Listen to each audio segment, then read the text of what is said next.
bantu mwe bwe muba munoonya empapula z'ebisiyaga ku Bulaaya muve ku mannya g'abantu mwesenyiwe General Damulira gwe bw'oba oli ku bisiraani byo oli ku maloga agakuzunza ate gagenda kukuzza wano kubanga be wabbako essente tebatudde wano watandikira ku Balamu nakuba andizi down bw'owooza mbu ssente baazirinyisiza okuva ku miliyoni 600 lwaki tosasula abantu 600 lw'omanyiiko akavubuka kabbye abantu mukawadde platform mutandise okatikozesa katemba okulwana entalo zikatamanyi Damulira gwe mu implicatinga mu bintu byammwe yabakuba patriotic game nazza abavubuka bonna be mwali mukozesa ebyekisiru mu nuupu kubanga eno sitanti nuupu ye yagitaddewo akavubuka ako kakulisi kali mu nyumba ya penge n'amasimu ge beekubira bali wamu lwaki tewakalese live mu implicatinga General Damulira musagaza mmwe ayinza okutuwaayo ekifaananyi kyonna ng'ali ne General Damulira oba ennamba y'essimu eya General Damulira zeesembyayo kale tuwe ku conversation nga engeri gye mubadde ba business pattern tuwe ku conversation zammwe ekyokubiri tubuulira abasirikale be yakuwa n'ebifaananyo bitulage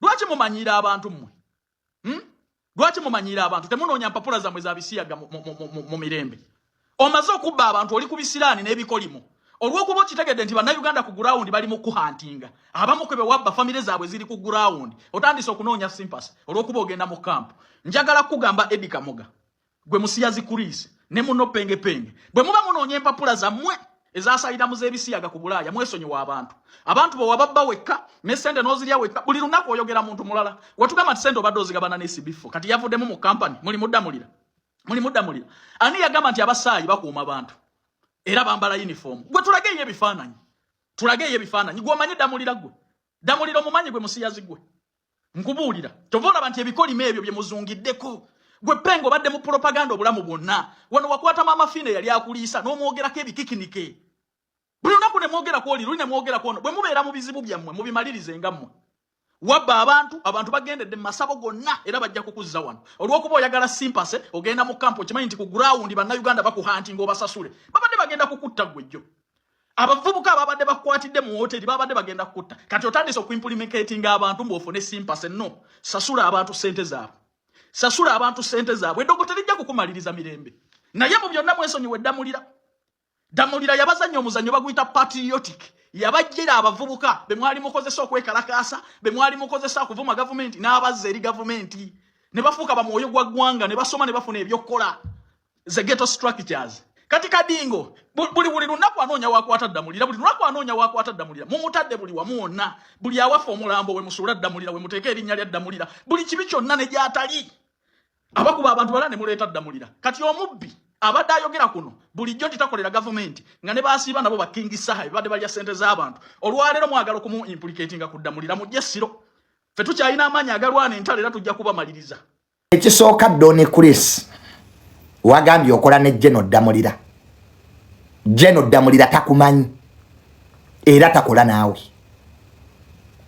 General Damulira agambye tamanyi Donny Chris era takola naye Kapteni Mike Mukula naye antumye mbagambye tebamanyi Donny Chris era tebakolangako naye tebamumanyi kakati Donny Chris no wakoze ensobi omuntu eyakuwadde amagezi ago nti ogenda ofuna asayiramu kubanga onoonya mpapula kati ne bakugaa ati ng'oyagala ofuna empapula amangu penge yakuwadde amagezi amafu n'amala n'akusekerera Donny Chris penge yakutomeza n'akugaa nti woba oyagala mpapula teekamu General Damulira mbu ne Kapteni Mike Mukula mbu abazungu bakuwasayiramu Donny Chris penge yakutomeza era penge wali aseka n'okuseka kubanga onoonya mpapula kati olowooza ati bw'onaawaayiriza General Damulira n'owaayiriza ne Kapteni Mike Mukula nti ogenda kufuna empapula Donny Chris bakutomeza kubanga General Damulira takumanyi talina na budde bwo Kapteni Mike Mukula takumanyi noonya mpapula zo va ku bantu Donny Chris lekera awo okwonoona amannya g'abantu kubanga oyagala asayiramu ng'oyagala bakunoonye then osaba asayiramu si bwe kijja okuba si bwe kigenda okuba Don Chris just sasula be wabba ebyo byonna by'olimu Don Chris oyonoona budde okuwaayiriza abantu tekigenda kuyamba just sasula be wabba simple okuwaayiriza General Damulira owaayirize Captain Mike Mukula ovume presidenti ovume police tebigenda kuyamba just sasula be wabba ate ng'era ojja kudda n'ewano Don Chris byonna bikole naye ojja kudda e Uganda ekyo nkimanyi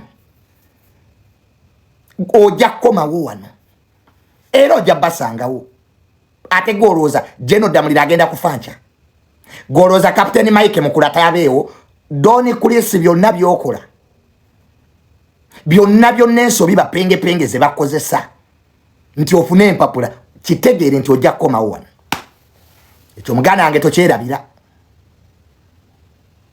tokyerabire ekyo empungu teryabire ojja kudda ate Don Chris tosobola Bulaaya tosobola bweru ne be wawaayiriza era ojja basangawo waayiriza abantu oyonoonya amannya g'abantu because wabba abantu toyagala kusasula kati onoonya mpapula penge akuwadde amagezi amafu akutomezza kati oyagala ate kwetonda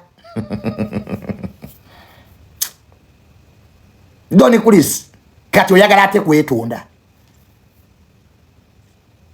naye nga butafuga mu mwago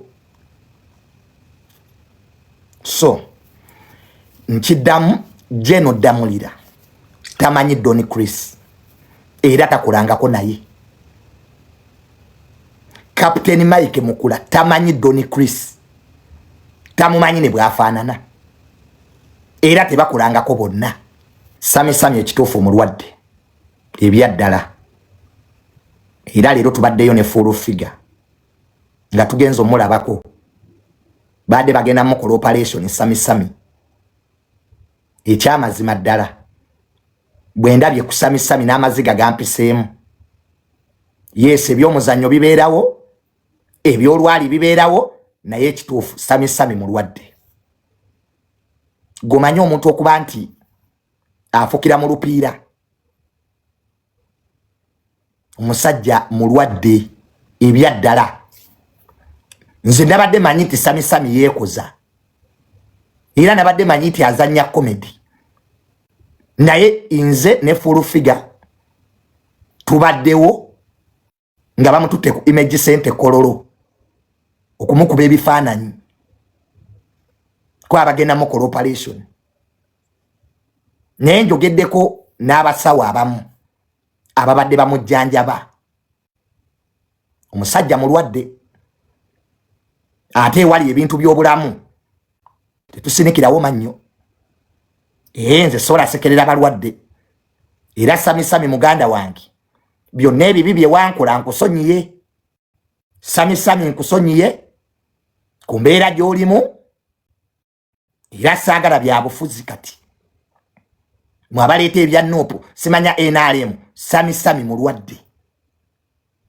era nze sami muganda wange ku kyendabye embeera gy'olimu etasanyusa sikuyinaako buzibu saagala sami ofe ntuuke ewa Katonda neekwase so tukoze ekisoboka tukubidde Eddie Kenzo full figure akubidde Eddie Kenzo n'awa sami $2 million era Eddie Kenzo weebale nnyo Eddie Kenzo weebale olw'omutima ogwo ng'omusajja mutuufu yeetaaga buyambi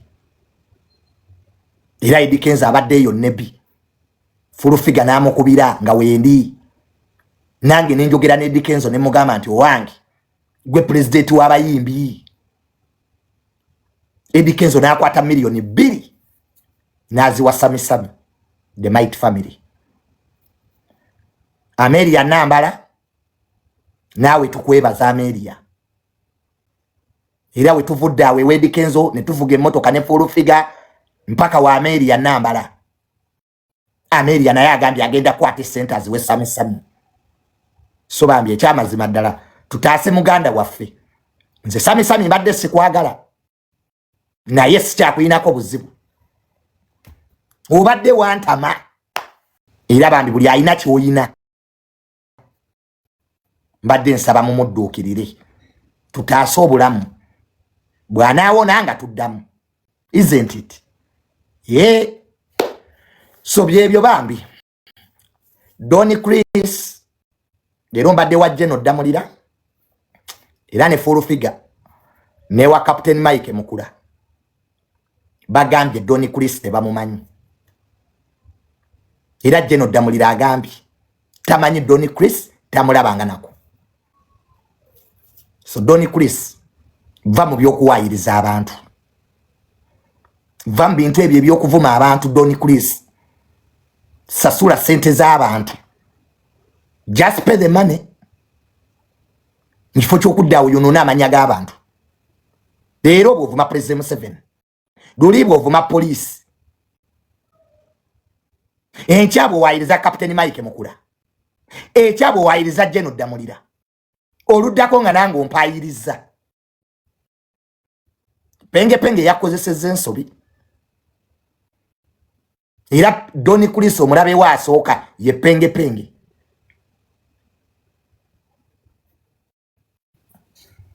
Mboyagala funa mpapula. Kati olowooza wona wayiriza abanene mu gavumenti. Mbu ng'abazungu bakuwa empapula. Naate Donny Chris oli musiru. Kati golooza wona wayiriza abanene mu gavumenti. Nga bakuwa asayiramu. Kati onoonya asayiramu. Uganda todde. Ekyo kyokka kye mwerabira. Nti mujja kudda Uganda. Byonna bikole. Vuma b'oyagala. B'abantu. Time will come back here. That's a funny bit about life. Ojja kudda. Nebe wavumye ojja basanga wano. Ye, Bulaya si wangu. Ojja komawo wano. Gwe byonna bikole. We kalakaase mudde yebweru ne muvuma abantu. Ne mulowooza nti bw'oba Europe oba ku ggulu oba oli ku maazi. Ojja kudda. Ennaku z'omubbizi baana. The 40 days will elapse. Donny Chris. Ennaku z'omubbizi baana ojja kudda. Ate ojja kukomawo nga terina akukase. You cannot run away from your past. Ojja kudda nga terina kase. Ojja kudda nga terina akunoonyeza. Be wayiriza ojja basangawo. General Damulira ojja musangawo. Captain Mike Mukulu ojja musangawo wano. Naye simanyi ky'onaabagamba. Donny Chris olina omukisa okutereeza bye wayonoonye. Olina chance kati okutereeza amanya g'abantu ge wayonoonye. Okutereeza amanya g'abantu be wawayiriza. Linnya ennyonnyodde Uganda. Otuule ne be wabba. Obasasule ky'osobodde. Eyo yonna ne bw'onadduka ne bw'ogenda e Germany ne bw'ogenda mu America ne bw'ogenda e Iraq ojja kudda wano e Uganda. Uganda y'ensi yo. This is your home. Mama wo waali, jjajja wo waali, baganda bo. Era Penge yakulikodi nze n'amala n'akuvuma. Omanyi Penge yamaze n'akuvuma ng'alaba oli musiru. Olina abantu abatalina kyakufiirwa. Abantu abaafa edda. Penge ku nsi akyakolako ki? Aswalira ani? Mu nsi oba tolinayo gw'oswalira oba wafa dda. Omuntu yenna nga talina gw'aswalira. Tolinayo omuntu gw'ogamba naye bwe naakola kino gundi ajja nnyiga oba wafa dda. Kati abo bapenge tebakyayina nsonyi mu nsi. Asobola owemula. Asobola okukola buli kyayagadde. N'ebijja bye waabwe yabitunda penge. Yaleka nnyina amutunze zana. Gw'oliko gwe Doni Kulisi n'obwa kulisibwo oloza wabye buwumbi nesete zenyini Doni Kulisi ze wabye ezikozesa bino byonna ebyekisiro sente entono wabye obusente butono yes money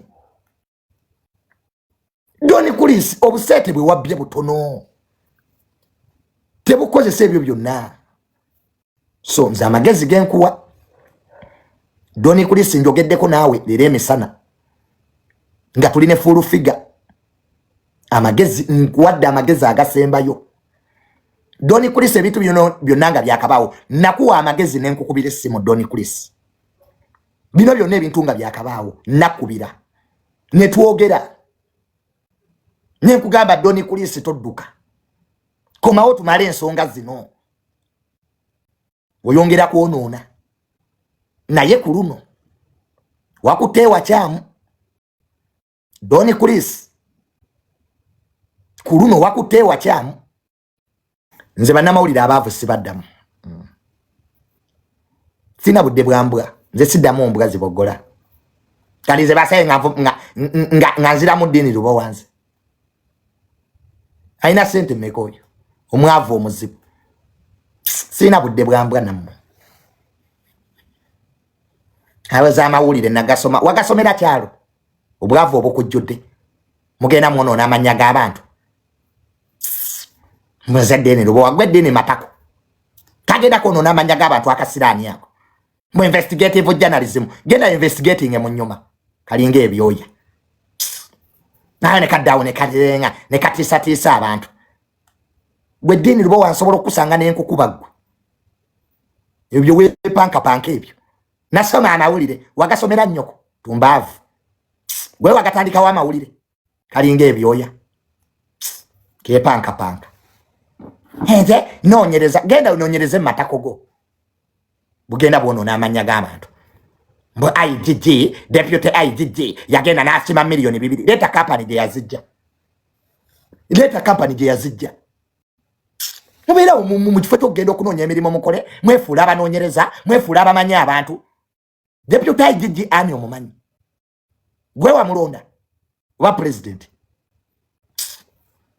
mwe abamanyi ababbi ne bwefuula obumanyi ababbi ne bwefuula obumanyi buli kimu gwamanyi abakuba bomu ng'obamanyidde waggwe gwatalina nakyolya ggwe yali akuba bomu zeeru gogomba manyi ng'obamanyidde waggwe buddawo ne bubalimba nabo bunoonya ssente ne buvuma abantu ekya ne bubasaba gwe ddeeni luba wabakwata bakwatako ne bakutwala mukomera lwakusaba bantu ssente obadde omanyi nti deputy IGG onamusaba ssente bwe muvuma abantu mbasaba ssente mwenzaine munnamawulire nagasoma wagasomera kyalo kalinga ebyoya munoonye emirimu mukole nokaluna n'omuto kalyanga empomompo nako kagaala ebimwa investigative journalism oyinvestinga ki obwavu obukujjudde why don't you investigate on your poverty obwavu bwo ddiini lubowa atalina na saati ziwera 3 ng'oyinvestigatinga kiggwe tebwagala kukola buli awo kwonoona amannya g'abantu ddamu njasamire ggwe mulabika ombulamu bulungi bulooza bulina monopoly ku information by'oyogerako tobimanyi ddiini lubowa deputy IGG ani tajjangako ssente kabongo leeta erinnya lya kampani tell me the company eyamuwa ssente ezo investigate your poverty va ku bantu abantu bakoledde amannya gaabwe do you know what it means to be a deputy IGG in this country people have worked for their names buli awo busitamya ku butebe bugaalaagamwa gwe ddiini lubowa ggwe noonya emirimu okole va ku bantu nekatuula nekagaala ebimwa woba oli investigatinga nnyo ku radio ne TV gye bakugobye ennyingi nga investigation zo tebaziraba mu magezi bakakugoba ku mativi ameka ggwe kisiraani nako kaasama ddiini lwa woba oli investigatinga nnyo TV ne radio ze bagobyeko siraani gwe ngeri ya investigation byo tebabiraba gwe njala gwe lumo investigatinga ani genda mu government bakuwa obwa IGG kajja kasineka ebinnya I'm an investigator investigate your poverty va ku bantu gwe omwavu omuzibu gwe lwaki tojja ewange nenkuwa emirimu nobeera houseboy wange gwamanya ebiri mu ministry gwamanyi gwe bagoba gwamanya ajja kasajja gwe jeko obusiru gwamanye biri mu state house gwamanye abakuba bomo omanyi iki gwe kisirani mu gwanga lino fa bamanyi tuserese nukasanga ku nkubo za parliament I'm doing investigation isete zababaka kali mu nkubo za parliament kali nga condom gwe toddamu kumanyira gwe dini lwo watolire vo yange tokidanga mu kisirani nakubuziza mpa company wagambye mbo waliwo olutalo mu IGG's office olutaliwo nogamba nti deputy IGG muyagende kabongo munasaba sente milioni 2 company girete nkwe milioni 10 kali awo kasine kamanyi company ngato gireta bring the company jajja yo sente nkwe ane milioni 10 leta muntu omuye kabwati akire ngati bamujja ko sente mudde ogono nyamanya gabantu investigation lwaki to investigating amatakogo gwatesangula toina nazigula toilet paper gwanga lino kubulwa baba kwata gwadene bawa gosingo kyayogera gwe bakasiba dabakasiga mirundi ebiri bwe kagenda bakanonya sete bwe kabasete ku bantu mu investigate yaje bakuzala gwe toddamu okumanyira gwe wemba njogera sirika toina kyomanyi wado yakana deputy IGG akoyite kagambye mbu Savio mbuye PA Savio is a director, is not a PA. Savio is a director in the IGG's office, is not a PA. Toddamu kogera byotamanyi mugira ku bantu tembamanyi the president mwenyini yakawana deputy IGG an kyekibaluma mulwaki president ya muwana gwatasobola nakuwa family yo kyeria obuze president byakola gwe nedda mono nyenya amanya g'abantu deni lubowa nga munnamawulire olina okukola balanced story bw'oba osazeewo okole story wali onoonyezaako deputy IGG n'akubulwa ani have you ever taken trouble babuwa sente kwonoona amanya g'abantu siddamu okuwulira gwe dini matako siba dini lubowa ebyo weepankapanka kasinika ebinnyo kasiba wa genosale nga kasabiriza genosale sente zeyakuwa nga teweekolako investigation gwe dini lubowa genocide yakuwa sente ngati kolo tewekolako investigation kajano kama nyirensi kasiba mbajeno nga kabasibiriza sente investigating bamwe zakubeera ugogo kisirani gwe bamwe zakubeera ugogo buli jonga toleta report bamwe zakubeera ugogo nga toleta report zakuba woli waise we myaka 2 abazi kuba obo babanyi ngato boogera kajja kasinika ebinnyo munonye emirimo banamawulire munonye emirimo mukole buli omu kati munnamawulire tuli mu information era wano tebikyaliko ti amawulire nagasoma buli omu munnamawulire kati agamawulire kote wagasomera kyalo gakuyambye ekidini lwowa ng'oli mwavu muzibu amawulire gakuyambye eki gwakyasabiriza nekyolya gwe yankuwe sente va mu ebintu ebyekisiru byolimu ebintu byebigobeza ku mativi ebyo byolimu ebyo investigation ngaba kugobye ku mativi mangi gwe toddamu kumanyira muvubuka dini lwo tukiddanga muna kumpisa mukama nyendo okwogera ekintu nga kinako information nze simala gwogera buli wona bange ekintu nkyawogedde mba nina wiinowa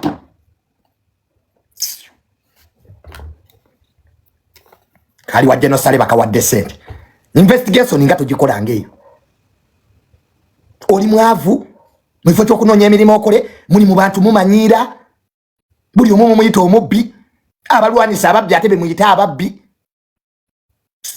tunulira ettaka lino ettaka eriteesangula gwe kavubuka gwe siddamu nokuwulira gwe ng'omanyira leero mbadde wajja noddamulira nga takuyise gwe nga tubaddeyo ne full figure gwe nga takuyise wa investigation kajja kasinika ebinnyo gwe tomanyi emirimu gye nkola gwe you don't know the job I'm doing.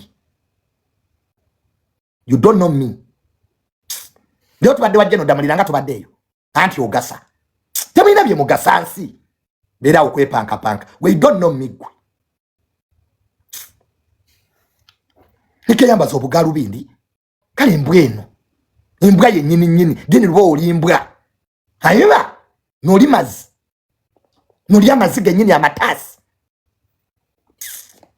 gwagasanga mu meeting tubaddemu nga tubaddeyo ewa Captain Mike mukulanga sikulabyeyo kale egebinnyo we don't joke with me mwe buvubuka mmwe awulire nagasoma bitu bitubulire kasasiro wasoma gakono abantu nolya kifire iwe malanga we nolya omusoma ayiba deni lwano olya kifire malanga we nolya omusiti nolya omwozo ayiba malanga we nolya amatasi munonga nolya amatasi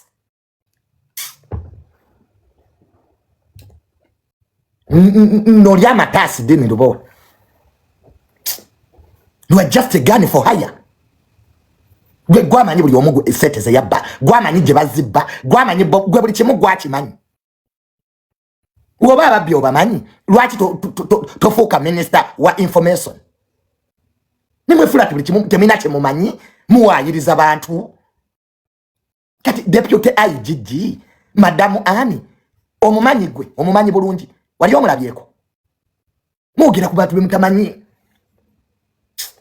president wiki biri emabega yasima omukyalo oyo olw'emirimu gyakola nekajja n'ebinnyo byako yabba esente ekabongo miliyoni 2 leta kampuni gye yazibba kampuni nga tugiresi kajja kansinikirako ebinnyo gwe ddiini matako nja kukukuba nze ndi mulalamu siri buno obuvubuka bwe mumanyiira mbadde wajja noddamuliro olwaliro nga tobaddeyo okola bikigwe ende munnamawulire banamulire muli baavu your peasants namawulire tuli bannamawulire fe amawulire twagasoma mugasamwe mugasensi wano kati buli omu namawulire buli omu alina essimu information is everywhere agamawulire gakoma agagolugezigezi agamawulire ga story gakoma ino information era TikTok na YouTube kajja kayina ndawe ya 3 nze ndi munnamawulire omulimo gwa nnyoko tumbaavu gwe toddamu kumanyira gwe nja kusanga nkukube n'okukuba gwe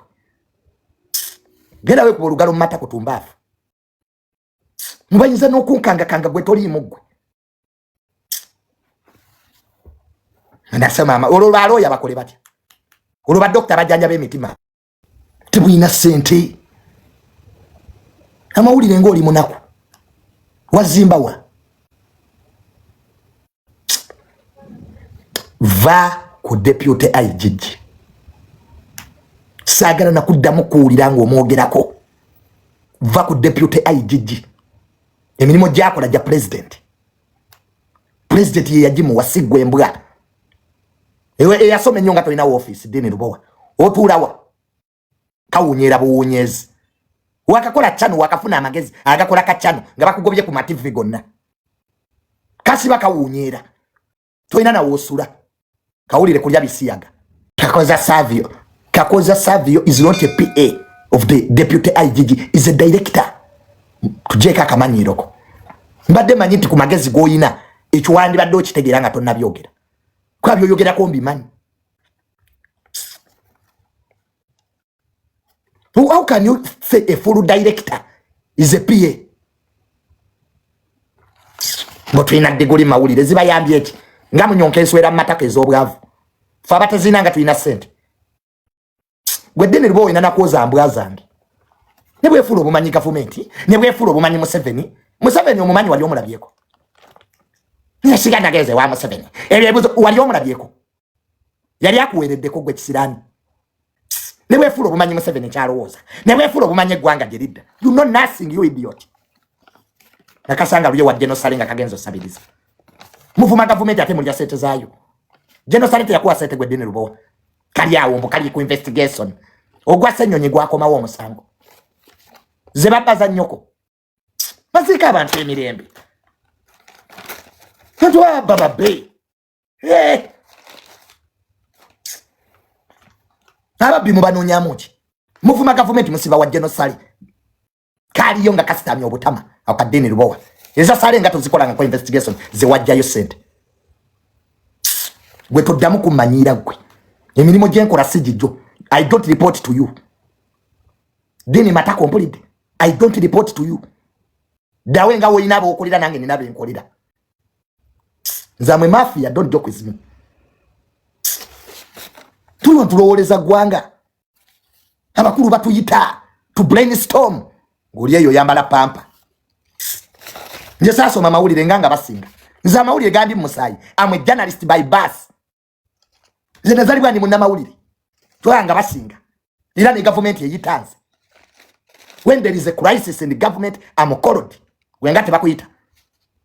To brainstorming nga mwambala pampa. Mwaza tuli ba journalist. Ba journalist bye bichi ebyo byoyogera. Sijio kuchi wapi sai Gasia umbwa kali. Journalist. Sasa kusaidia mimi sai. Iko umbwa. Na kutaka kudanganya mimi. Hata kupiga wewe. Don't joke with me. These useless boys. Gwedeni ribo wanjogerengo yogera mu government gwe. Kitawe yakolaki. Government yo kitawe yali ajokoledde kigwe. Mubera mwe kubangalo matako. Investigation. Wate mwe kubengalo matako ne muwewera. Mwe kubengalo matako muunye kumazi. Mu investigating bulungi. Gwataina kyo investigating kigwe. Katunange entunuka. Kalinge embalabe. Kalinge byo bya alien skin. Oningo bubina bwali dipazo kasajja gwe. Todamu kumanyira gwe. That's the message. Sidamo kuulira. Ngoyogera ku deputy IGGN is appointed by the president. He reports to the president direct, not to you and us.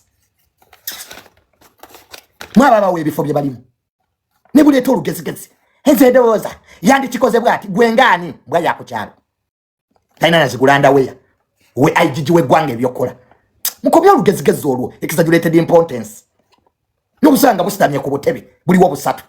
Fena chetulowooza. Olowooza gwo mwava olowooza. Mwava loleze gwanga. Oyina kizimbe kigwa. Munonye emirimo mukole. Stop wiseking around. Nga mono namanya g'abantu. Journalist do fair story. Bwoba yogedde ku deputy IGG munonye. Go find her, get an interview. Abantu mubanonye. Neno yogera ku muntu, you are biased. Amawulire ge wasoba tibakola fair story. When you talk about somebody, you look for that person. Wali omunonyezaako Deni Lubowa. Katudde n'obutama bwako kwogera ebyekisiru. I will beat you up.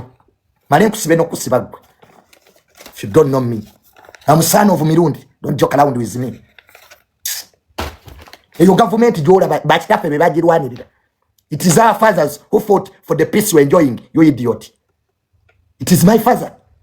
He's a patriot. Kitange yali musiko. He's a freedom fighter. Was given a state funeral. I'm his son. Protected by the system itself. Don't joke with me. Not these useless boys around town. Kwa kumanyira gwe. Do you know Junior gwe? Ngere lero mbadde wa Jeno Damulira. Ne full figure. Gwe ngate bakuyise agasa. Wano ku social media nze ne full figure government bemanyi. Fara ine ebifo mu government. The government recognizes two people on social media. Junior and full figure. Mwete baba manyi. Bogus. Muza twasoma. Ebitabo byabasalira ki. Mwinenge twasoma. Mwasoma mazi. You a product of faces. Mwasoma mazi. Uina degree mazi. Hey, journalism. Yeah, them. Chigari ebinyi. Journalism waza mwana wani kusomera. Journalism waza mwana wani kusomera. Ngatuleta bana muli ngatuleta gwe Deni Lubowa. Atunabo you a YouTuber oli blogger. Oli blog oli mazi. Ne mazi. Noli amazi mononga. Ba journalist abategera bali kwenye BS. Bali kwenye TV. Gwa buli munamawulire awulira ati oli munamawulire. Va ku social media. Genda kwenye TV, genda kwenye BS osaba omulimo. Totumanyira manyira. Kati boga sigwe oli ku social media nawe Deni Lubowa. Ko yasamira you a YouTuber. Wenkana ne Shira Price. In fact Deni Lubowa wenkana ne Shira Price. You a YouTuber like me. Was a journalism. Toina mulimo. You are jobless. Danga mukwe yogeza bya kisirwe. Osiba ku social media ngo yasamiride. Was a journalism. Lwaki tebakuwa bwa PR bwa ministry yonna. If you studied mwagwe ebigezo. Aba muri bana mawulire ne mwasoma mazi mwagwe ebigezo. Even no company can employ you. Then you work with the company as a PR manager.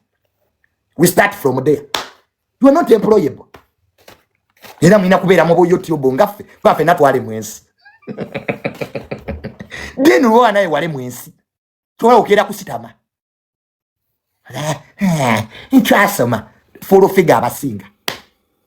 Era fenna bali ku social media kuno. Mwe bannamawulire mwe full figure fenna tusinga. Is an advisor to the president. Osobola okusoma n'obanga oli musiru. Bangi balina degree basiru. Ne bw'osoma tebakuwa mutwe mulala. If you are stupid with your degree. Degree tetegeeza magezi. Ekyo n'obadde tukibayi kati deni bwo wakitegeere. Osobola okusoma n'obanga oli musiru. Bangi basoma bagenda mu toyi tebeesangula. Naye nga basoma. Omunayingira toyi n'atanaba mu ngalo nga degree agiina. Omusiru tebakuwa mutwe mulala. Ne woba MP ng'oli musiru era ogenda n'obusiru bwo mu parliament. God does not change a foolish head. Dini lwa you a foolish guy pretending to know nothing. Nekogera noloza tikabimanyi byekogera. Nekazimbye obutama. You stop wiseacking, young man.